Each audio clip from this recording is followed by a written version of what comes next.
Libertad de prensa no es solo poder hablar de lo que uno quiere hablar. Es poder hacerlo sin represalias ni hostigamientos.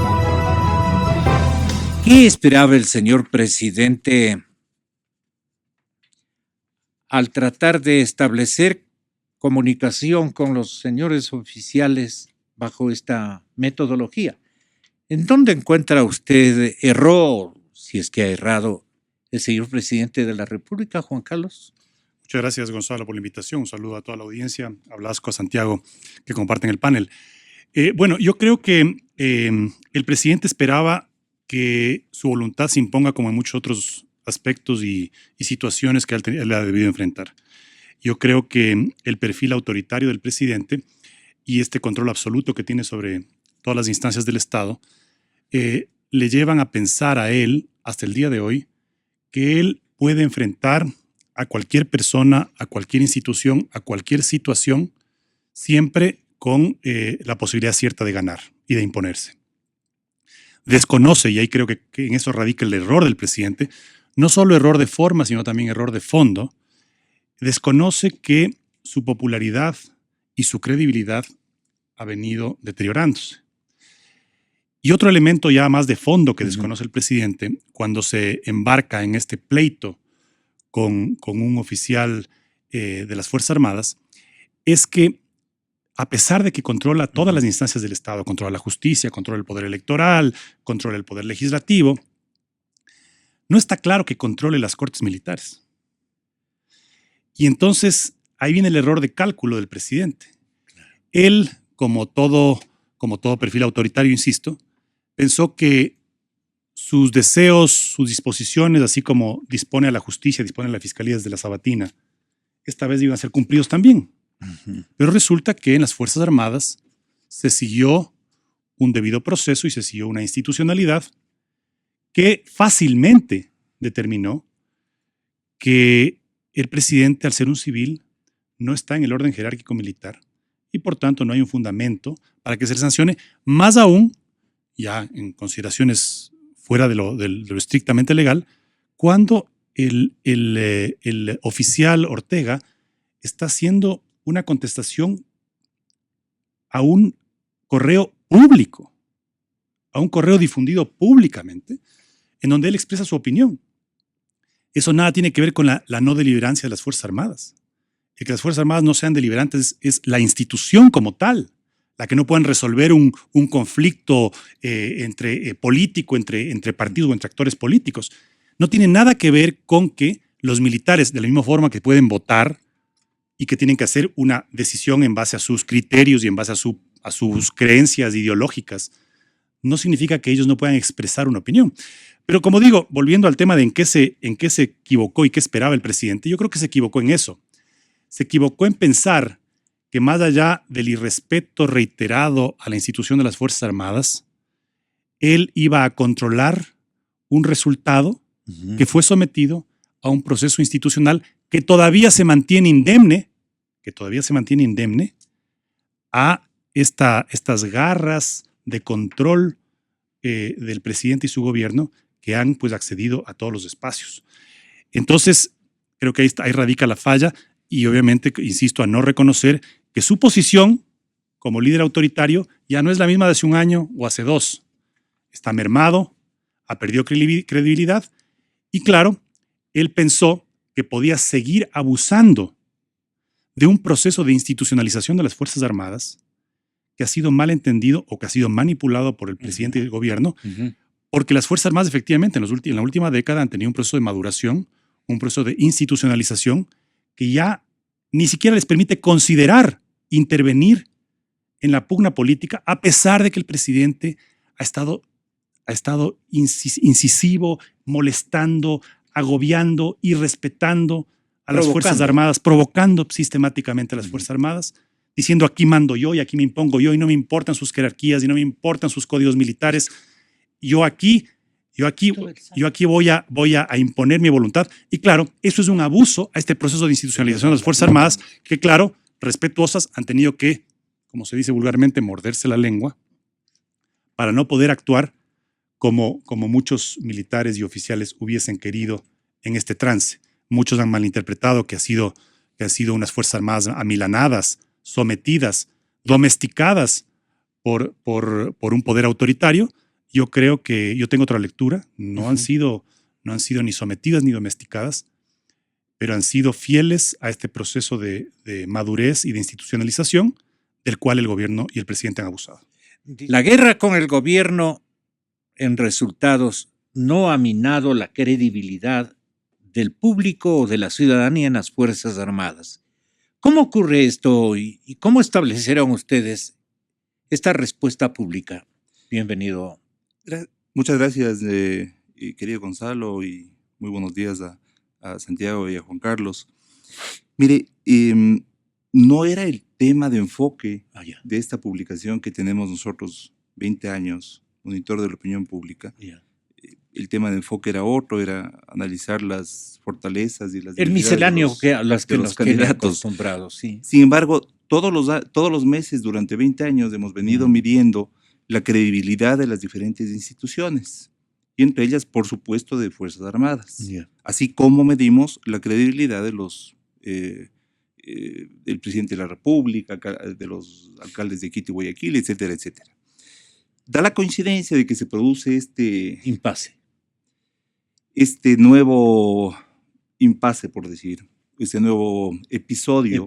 Yo tengo una lectura, no sé si es que las personas la compartan o no, sobre lo que está sucediendo ahora, y uno de sus colegas hace una comparación sobre un dato que así, como usted lo comentó, es ya tiene 30 días, ¿no? Justamente, y he traído el último dato que tenemos, no impreso, sino en la computadora, para dar a conocer el resultado. Y vemos que las Fuerzas Armadas en el mes de julio tuvieron 66,8% de aceptación, de credibilidad. Sí, estamos hablando de credibilidad. Credibilidad, ¿no? De credibilidad. Y de gestión, 64%, es decir, luego de la Iglesia, la institución con mayor credibilidad. Y uno de sus colegas, asimismo, y perdón que no recuerde el nombre, pero es uno de los editores de diario El Expreso quien realizó la entrevista, hace la comparación con los niveles de credibilidad y aceptación del presidente de la República y saca la conclusión de que la diferencia es de casi 3-1, ¿no? Diríamos de 2.5-1. Es decir, el presidente de la República tiene al momento entre 25 y 30% de credibilidad y de aceptación y de agrado. Fuerzas Armadas tiene o tenía en ese momento 66,8%. Hoy, a propósito, y esta es una encuesta del fin de semana, tiene 70,2%. Ha crecido. Yo no quiero decir que por esto ha crecido, pero está muy cerca. Es decir, 7 de cada 10 ecuatorianos creen en las Fuerzas Armadas. 2,5 ecuatorianos creen en el presidente de la República. 2,5, pues, 25%. Pues, 2,5. Vamos a decir que 3 de cada 10 ecuatorianos creen en el presidente de la República. Y hay que hacerse ahí una pregunta que es la que usted le hacía a Juan Carlos, ¿no es cierto? ¿Qué busca el presidente con esto? Y estoy seguro que Santiago nos podrá responder con mucha claridad. ¿Es bueno o es conveniente pelear con una institución que tiene tan altos niveles de aceptación, al margen de que sean Fuerzas Armadas, al margen de que sea una institución que no debe entrar en los dimes y diretes de la política, o en este caso tan expuesta a los comentarios diarios, no solamente de los días sábados, ¿no? Mire, yo pienso que finalmente, además de este afán del presidente de la República por mandar y por demostrar que él manda, porque este es ya, pensaría yo, que una obsesión que tiene él, esto obedece a una campaña de distracción. Al señor presidente de la República siempre quiere estar en el centro del escenario y da motivos para lucirse. En ese sentido, ¿no cree usted que esa es ahora que está de moda esta palabra, la plataforma en donde se ubica el señor presidente de la República para ser la estrella? El canal de las estrellas había en México, y él es ahí en México, claro, y el canal de las estrellas ha pasado a comandar o a liderar el señor presidente Correa, y con todas las disculpas por compararle con un gran canal de televisión mexicano. Tenga la gentileza. Buenos días, amigos radioescuchas. Gonzalo, muchas gracias. Informe confidencial Santiago Nieto. Aquí en Radio Democracia, un gusto compartir el panel con Blasco Peña Herrera, con Juan Carlos Solines, distinguidos voceros calificados de la audiencia de Quito, porque vale decir que es gente que su criterio es muy igual que aquí en la radio. A ver, yo creo que hay algunas cosas importantes que debemos decir. Yo creo que desde un principio el gobierno de Rafael Correa tuvo problemas con las Fuerzas Armadas. Por un lado, tanto la comunicación, otro, tener la relación institucional que se debe tener. Hemos visto que la institucionalidad que estaba instaurada fue de alguna manera golpeada desde el principio cuando asumió Rafael Correa. Es parte de todo lo que hemos visto que ha pasado. Siempre ha habido como otro punto importante en el Ecuador, siempre ha habido una exigencia de la ciudadanía hacia las Fuerzas Armadas para que las Fuerzas Armadas diriman los problemas que tenemos en la democracia, que es otro dato también importante, el por qué, digamos, ahora son un actor también de la política al haber este hecho. Creo que de todas maneras hay que respetar que al interior de las Fuerzas Armadas hay criterios y criterios con respecto a la política. Otra cosa es que lo manifiesten siendo una institución jerarquizada. Creo que el tratamiento, estos problemas de comunicación, el tratamiento para comunicarse con este sector de la sociedad ha sido equivocada. Como jefe de Estado, como él dice, rango superior, no podía haber hecho un correo electrónico. ¿Por qué? Porque las Fuerzas Armadas no son iguales al común de los mortales. No se comportan como la sociedad civil. Es más, no es sociedad civil, son militares.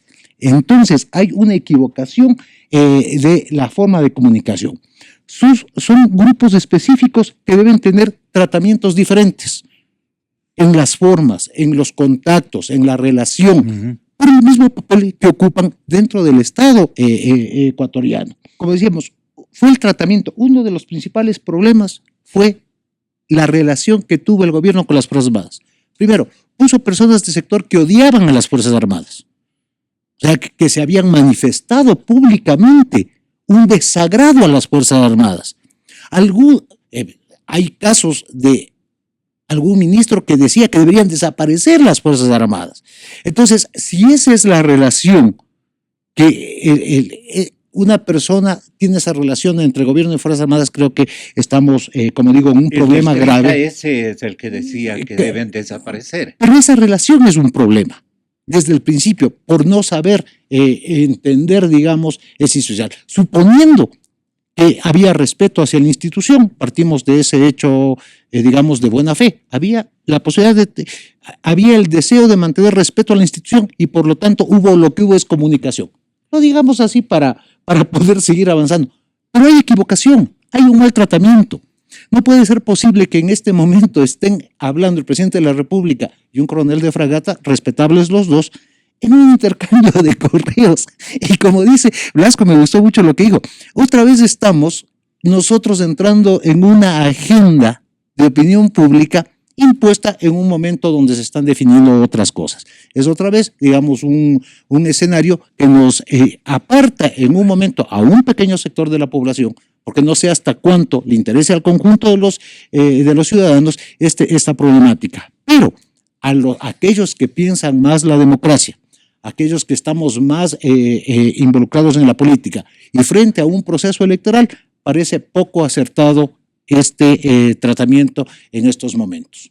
Entonces, creo que también sí se deben respetar las instancias que son las llamadas a juzgar ciertos procesos y ciertas, llamemos así, actitudes no claras de ciertos individuos. Pero hay que respetar, porque la parte del respeto nos da legitimidad y por lo tanto una posibilidad de actuar con buena fe, ¿no? ¿Cómo nació esta animadversión sorpresiva o más bien ideológica permanente del señor presidente en su contra?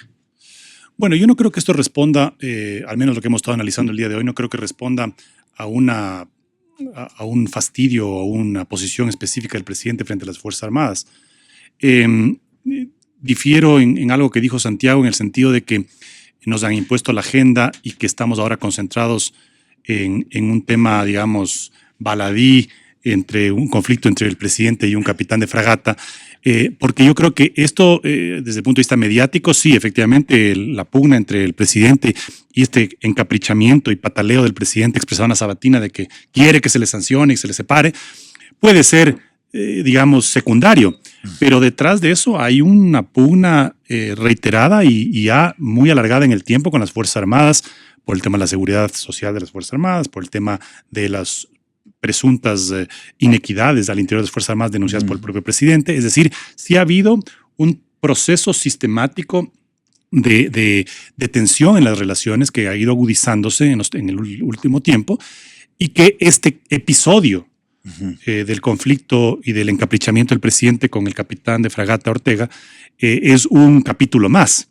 Por lo tanto, no debemos descuidar, y estoy de acuerdo con Blasco y Santiago, el país demanda ahorita de atención a temas muy importantes, la crisis económica, la recesión definitivamente, esta pugna que cada vez crece más y lógicamente entre los sectores de oposición que siguen proliferando pues, candidatos y que siguen enfrentándose unos a otros diciendo cuál es el más opcionado, mientras el gobierno se da el lujo de estar dedicado a pelearse con las Fuerzas Armadas, mientras los actores políticos de la oposición se desangran solitos.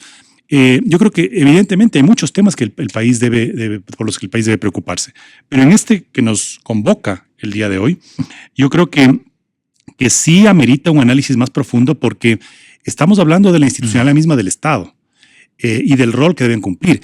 No olvidemos, hace poco pues se impuso una reforma que llevaría a las Fuerzas Armadas a cumplir unas actividades totalmente ajenas a su naturaleza. Naturaleza para la que fueron creadas y para las que fueron educados y formados sus oficiales y su tropa. Es decir, el gobierno en esta pugna, en este afán de reinventar el Estado con estas ideas estrambóticas y muchas veces cantinflescas, ¿no?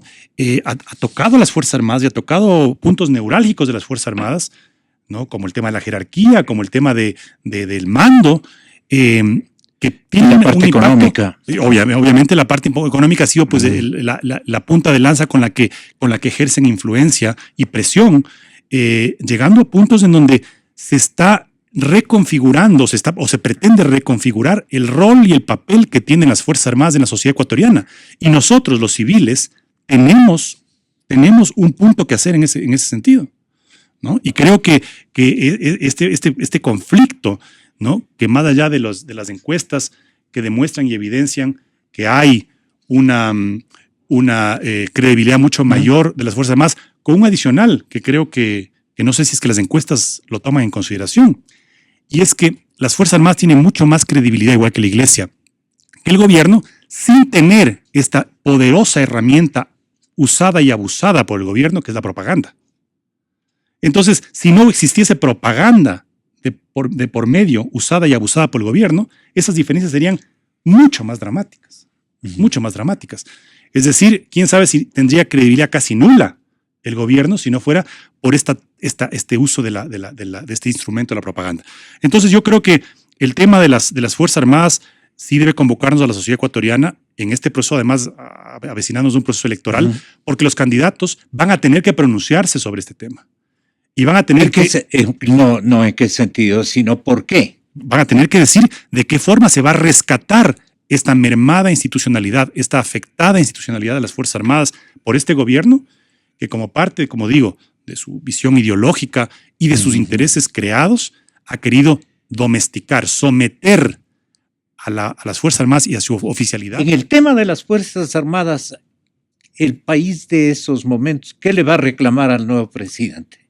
Pero yo Mi querido Gonzalo, considero que la labor número uno, ¿no es cierto? Bueno, hay varias que están en la primera categoría, pero yo diría que una de las que están, sin duda alguna, en el tope de la lista, es una reconformación de la institucionalidad nacional o general, no solamente Fuerzas Armadas, sino todas las instituciones que representan la sociedad. Yo estaba haciendo una pequeña lista, estamos hablando de ese tema que es importante, por supuesto, porque es un tema que lo trata nada más que el presidente de la República en varias cadenas nacionales, pero mire, en esta semana, o en la semana que pasó, tuvimos los ecuatorianos 3 temas sobre los cuales no debería haber espacio para no estar comentando sobre los mismos, ¿no es cierto? Y que se han comentado. El famoso $1.600.000 para el ex vicepresidente Lenín Moreno, la donación de los fusiles que llegó medio entre que gallos de medianoche, la concesión de obras contratadas por este gobierno de manera sorpresiva. Es decir, hay 3 temas en esta semana que se suman al de la recesión. Es decir, yo insisto que este es un tema que es un distractor y que son muy hábiles para distraer la atención. Entonces ahora el presidente se mete con un capitán y con, no sé si es que esto es Facebook, Twitter, una carta o un correo electrónico o lo que sea, insiste en esto, arman todos los spots, salen a hablar todas las personas. Distracción. De por medio, mi querido Gonzalo, se expulsa de un país amigo a una comitiva de asambleístas y ciudadanos que estaban en una visita de buena voluntad. Se expulsa y este gobierno no hace absolutamente nada por hacer que se respete al ciudadano ecuatoriano, que se respete a nuestro país. Y peor aún la jerarquía cameral que no reacciona ante esta... Y bueno, es que eso sí tiene lo que aquí pues, en las mismas encuestas sí, la Asamblea Nacional es lo que es la Asamblea Nacional, pues, ¿no es cierto? Es una representación simplemente de lo malo que tiene este país, salvo las excepciones del caso, por supuesto. Hay tantos temas que en este momento ya están descompuestos, sí, y que han estado descompuestos a lo largo de estos 10 años, pero que en este momento ya se les sale de las manos, que es necesario pues, encontrar grandes temas distractores y tratar de centrar el eje en eso. Ahora, volviendo a la pregunta suya, sin duda alguna, el presidente que sea electo en el próximo mes de mayo, como tarea número 1, tiene que establecer unos puentes inmediatos para lograr que el Estado funcione como tiene que funcionar, es decir, como un Estado de derecho, en el que se respetan a los diferentes poderes, en el que sobre todas las cosas, estos poderes son independientes y autónomos. Esa es la gran transformación post-revolución. Claro. El tema político, el tema de estos entretenimientos de palacio. A ver, hay algunas cosas que quiero decir. A ver, cuando digo que el presidente ha marcado la agenda, siempre lo ha hecho, con cosas fuertes o con cosas no muy fuertes. En este caso, hablando de una institución tan importante del país, es un efecto fuerte. Otras veces ha salido a decir perico de las pelotas y alguna cosa, pero siempre ha distraído. Yo creo que eso hay que tener. Ahora, en el país sí hubo un cambio de la institucionalidad con la nueva constitución. Se crearon instituciones nuevas, se cambiaron el nombre a otras, el funcionamiento de unas diferente a las otras. Entonces, estamos viviendo en una nueva institucionalidad, donde no se topó a unas como las Fuerzas Armadas, sino que se está haciendo ahora, como hemos visto a través de reglamentos. Y diría yo, antes de entrar al mood, al ánimo de los ciudadanos, y se mueven en 2 niveles diferentes las Fuerzas Armadas y el gobierno. El gobierno necesita legitimidad para poder seguir gobernando. Las Fuerzas Armadas no gobiernan, son parte de un gobierno. Entonces son 2 niveles diferentes cuando hablamos de credibilidad y también de su imagen. Ahora, Sí es verdad que ha caído mucho el ánimo de los ciudadanos. Yo cuando pregunto en Quito si usted está mejor igual que el año pasado, solo 22% de los quiteños dice estar mejor, mientras que el 58% dice que está peor y el 20% que está igual. Un dato muy fuerte. En Guayaquil, 31% está mejor, 50% está peor y el 18% está igual. Cuando les pregunto hacia futuro, esto lo habíamos hablado aquí en Radio Democracia hace 15 días, hacia futuro, y el próximo año usted va a estar mejor, igual o peor. 41% dice que va a estar peor el próximo año en Quito y el 35% en Guayaquil. Es decir, en este momento están mal y tampoco teniendo una elección que el 70% de la gente piensa que es importante para el cambio de la situación de su vida, no le ven con una esperanza de cambio para bien o para su entorno y su familia. Entendiendo que estas dos preguntas del ánimo la hemos hecho en la situación suya y de su familia en el ámbito de la economía. Entonces, sí está siendo el problema de la economía, como lo dijimos aquí, Gonzalo, hace 8 años, que la suerte de la popularidad del gobierno dependerá de cómo se maneje la economía.